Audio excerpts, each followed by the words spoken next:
Salam Bapak dan Ibu, saudara-saudara yang kekasih. Kita akan mendengarkan firman Tuhan yang menjadi sabda Tuhan pada kita pada Minggu 31 Mei 2020, pada Minggu Pentakosta yang berbahagia ini.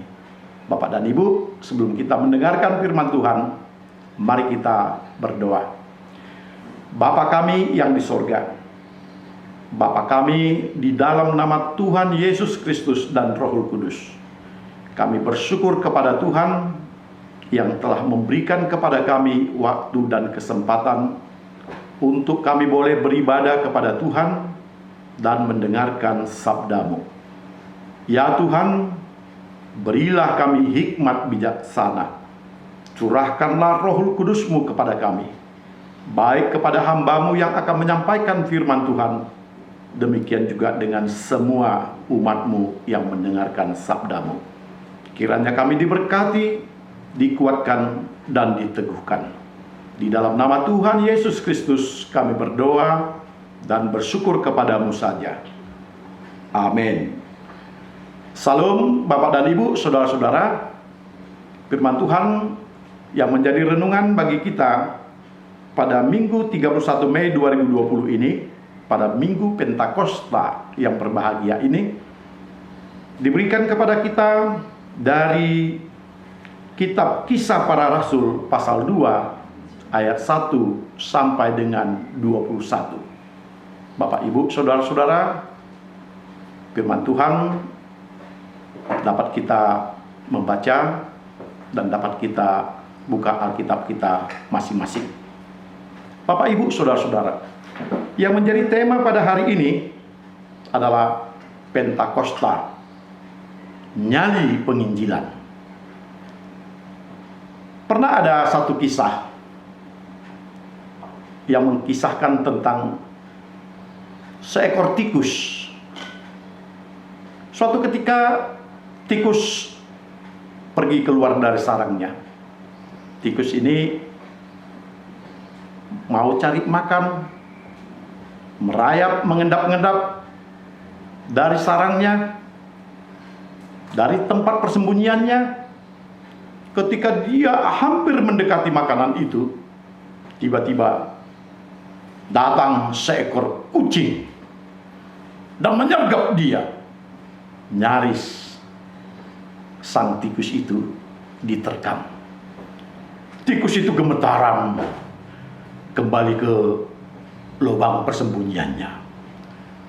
Di tengah-tengah kegemetarannya dia berkata, "Tuhan, berilah saya Tuhan,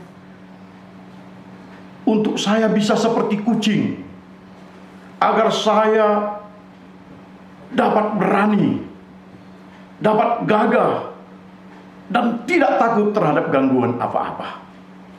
Bapak dan Ibu, saudara-saudara, Tuhan kita maha baik. Tuhan kita mendengarkan doa daripada tikus tersebut, karena tikus juga merupakan ciptaan Tuhan. Dalam cerita ini Tuhan katakan, "Baiklah tikus, saya memberikan sesuai dengan permintaanmu, engkau menjadi kucing." Maka segera tikus tersebut berubah menjadi kucing.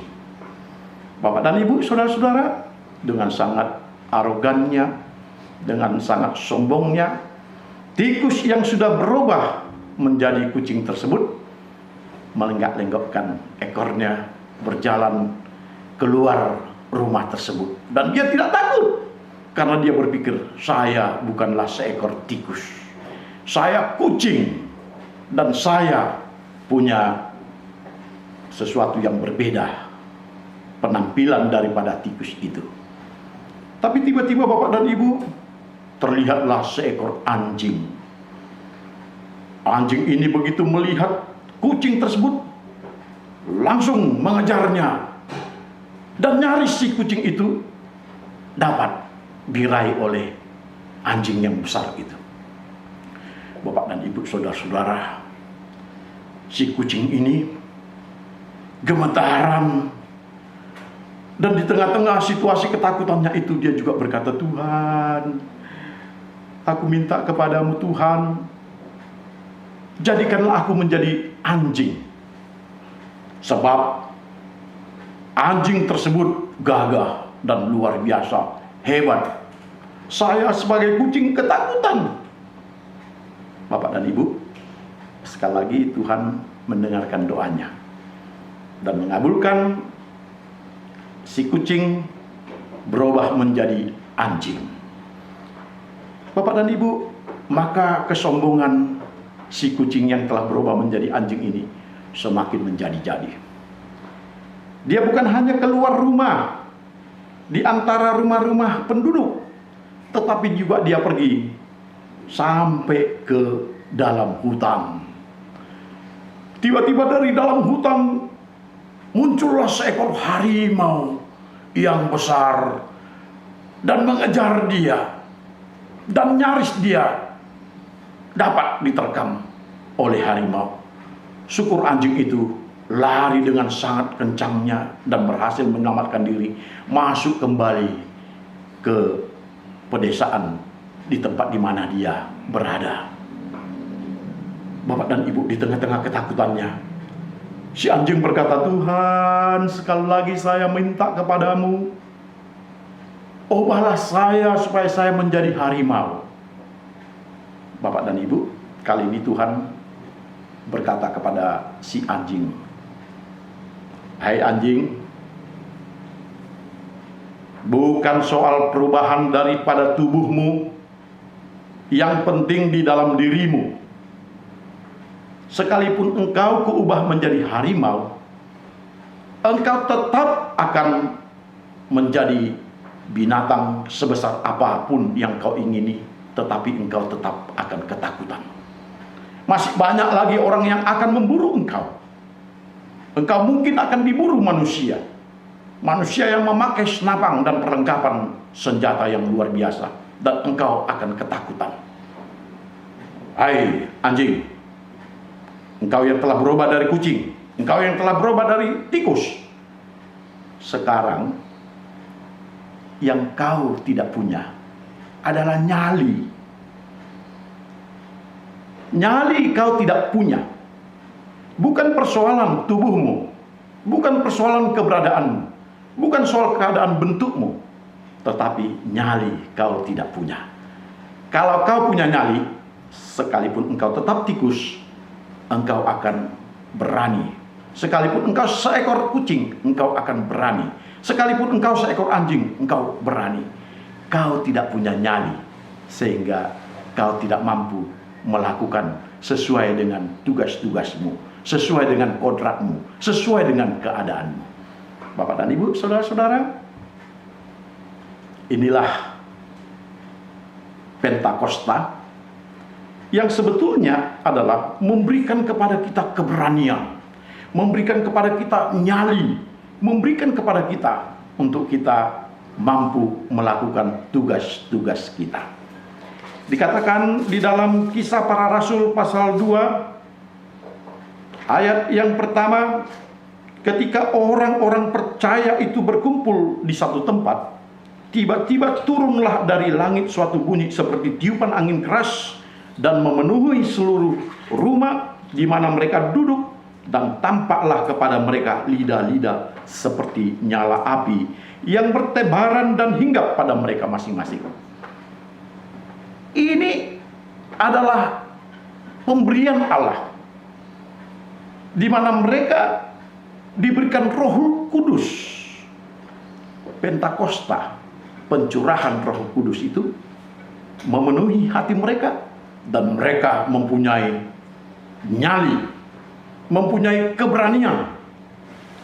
Murid-murid ini sebetulnya tidak banyak di antara orang-orang Yahudi. Mereka adalah kawanan yang kecil, orang-orang yang sedikit jumlahnya. Apa yang bisa dibuat orang kecil dan yang sedikit jumlahnya? Bapak dan Ibu, orang selalu mengatakan minoritas tidak mampu mengubah apapun. Tetapi Bapak dan Ibu, pernyataan itu adalah pernyataan yang belum dapat kita tegakkan kebenarannya. Yang paling utama adalah apakah dia mempunyai kuasa, nyali untuk melakukan itu. Dan Roh Kudus itulah kuasa, dan Roh Kudus itulah yang memberikan nyali kepada murid-murid itu. Di dalam teks ini dikatakan ketika mereka sudah dipenuhi dengan Roh Kudus, maka mereka menjadi orang yang berani.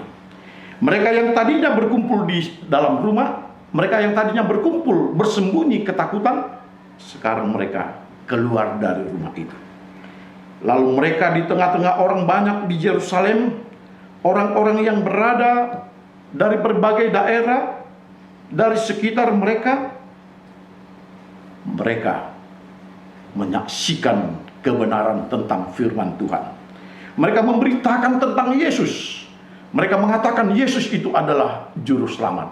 Dan mereka dimampukan untuk melakukan pemberitaan Injil itu, sekalipun kepada orang yang berbagai-bagai bahasa. Mereka dimampukan untuk mampu berkata-kata sebagaimana bahasa daripada orang-orang yang mendengarkan dari berbagai bangsa.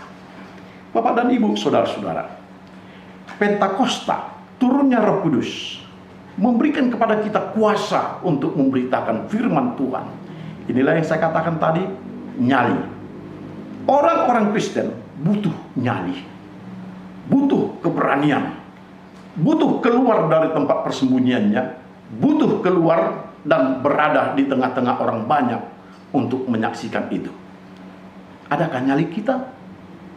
Adakah keberanian kita bersaksi untuk Yesus, bersaksi untuk keselamatan, bersaksi untuk kemuliaan daripada Tuhan, dan bersaksi agar semua orang menerima Dia dan diselamatkan?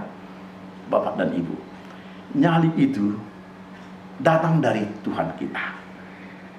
Saya memintakan kepada kita, Bapak dan Ibu, berdoa kepada Tuhan. Tuhan, berikan kami Roh Kudus-Mu. Curahkan Roh Kudus-Mu agar kami punya nyali untuk memberitakan firman Tuhan. Nyali kita itu adalah suatu keberanian sekalipun kita sedikit di antara mayoritas.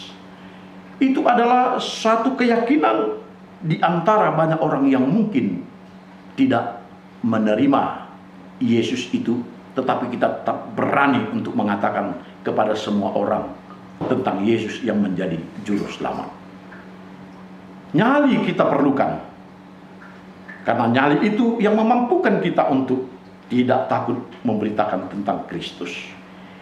Engkau boleh tetap bagian yang terkecil di antara bangsa-bangsa ini. Sebagaimana tikus tetap boleh tikus, kucing boleh tetap kucing, anjing tetap anjing. Tetapi kalau kita memiliki nyali, maka kita mampu untuk menyaksikan itu. Sekalipun kita tetap kecil dan minoritas, kalau kita punya nyali, kita mampu memberitakan firman Tuhan.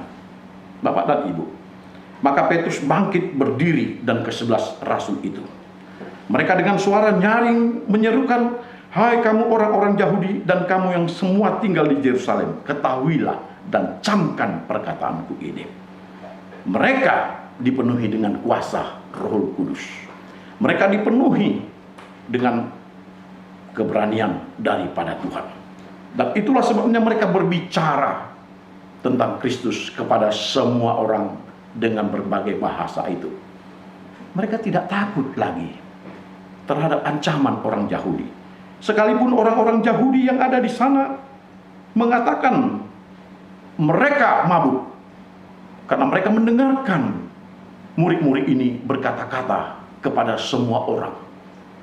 Mereka bersuara tanpa takut, tetapi orang-orang beranggapan mereka mabuk, dan mereka mengatakan sesuatu itu seperti orang yang tidak waras. Bapak dan Ibu, mereka tidak takut mengatakan kebenaran itu, sekalipun dicap dengan mabuk dan segala macam. Sekalipun mereka dicap dengan berbagai penilaian-penilaian. Bagi mereka, apa yang Tuhan telah berikan itu, yakni nyali keberanian, itu telah membuat mereka mampu bersaksi. Bapak dan Ibu, saya berdoa Bapak dan Ibu diberikan Tuhan nyali untuk memberitakan firman Tuhan. Dan kita diberikan semangat bahwa Pentakosta itu telah memberikan kepada kita keberanian menyaksikan firman Tuhan. Amin. Mari kita berdoa. Bapa di sorga, kami bersyukur kepada Tuhan bahwa Engkau telah mencurahkan Roh Kudus-Mu kepada murid-murid-Mu pada hari Pentakosta. Kami juga berdoa Engkau mencurahkan kepada kami, umat-Mu, Roh Kudus-Mu, agar kami juga mempunyai nyali memberitakan firman Tuhan dan meyakinkan bahwa itu adalah pekerjaan yang mulia untuk memberitakan kebenaran daripada firman Tuhan agar orang-orang dapat diselamatkan dengan menerima Engkau dan percaya kepadamu sebagai juru selamat kami. Ya Tuhan, Bapa yang baik, pada masa-masa pandemi COVID-19 ini, kami juga terus berdoa agar Engkau tetap memberikan sukacita kepada setiap orang yang percaya bahwa mereka akan dapat dilalui dari pandemi COVID-19 ini. Kami doakan pemerintahan Republik Indonesia agar mampu melakukan upaya-upaya bagi jemaat Kristen, bagi semua umat yang berbeda agama sekalipun, dan bagi semua elemen-elemen masyarakat, agar dapat semuanya dibangun kembali kemampuan mereka di dalam perekonomian, kesehatan, dan sukacita sosial. Terima kasih Tuhan. Di dalam nama Tuhan Yesus kami berdoa dan bersyukur kepadamu. Amin. Salam Bapak dan Ibu. Kita bersukacita pada hari Pentakosta ini. Kita telah mendengarkan firman Tuhan, dan Pentakosta itu memberikan kita nyali untuk memberitakan firman Tuhan. Kiranya Tuhan memberkati kita semuanya. Salam.